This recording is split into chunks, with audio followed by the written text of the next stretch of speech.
يا اهلا وسهلا بيكم، عاملين ايه؟ يا رب كلكم تكونوا بخير. النهارده هنعمل مع بعض سلطه بطاطس بالمايونيز.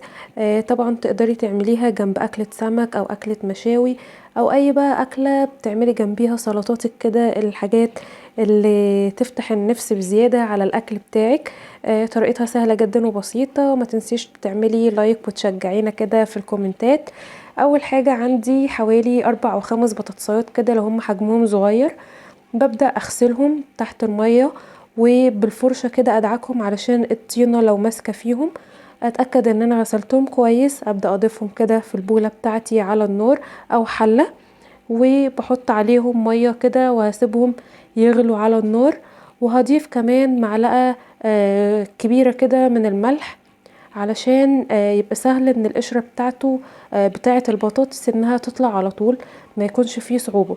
هنا بدأت انها تغلي خلاص، وبعمل اختبار كده بالشوكة اشوفها استوت ولا لأ. كده انا قفلت عليها وغسلتها كمان بمية باردة وقشرتها بالشكل ده. هنا بجيب البطاطس وببدأ اقطعها مكعبات كده علشان اجهزها ان انا هقليها.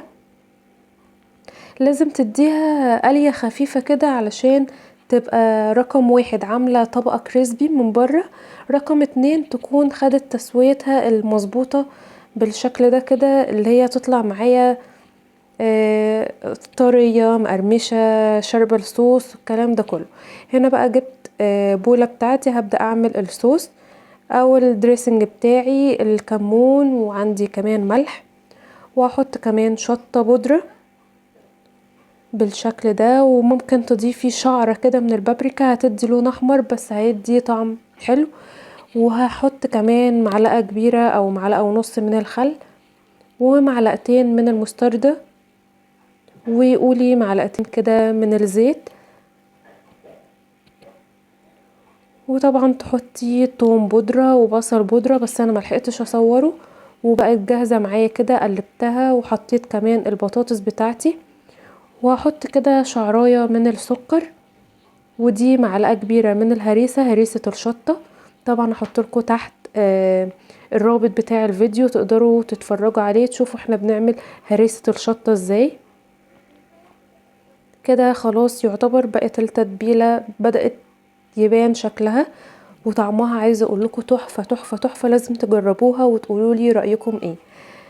وحطيت كمان معلقة من البابريكا، من صوص البابريكا، وحطيت فص توم كده صحيح صغير. عايزه اقول لكم كل ده بيدي طعم ونكهه رائع. هنا كمان كنت ضفت بقى المايونيز، بس انا للاسف نسيت ان انا اصوره. حطيت حوالي كوبايه الا ربع او قولي نص كوبايه كده من المايونيز، وبدات ان انا اقلبه. وبعد كده تقدري تقدميها جنب اي اكله زي ما اتفقنا. ما تنسوش تعملوا لايك للفيديو وسبسكرايب للقناه، وما تنسوش كمان تفعلوا زر الجرس علشان كل ما انزل فيديو يوصلكم كل جديد. شكرا لكم على حسن المتابعه، استنوني الفيديو اللي جاي.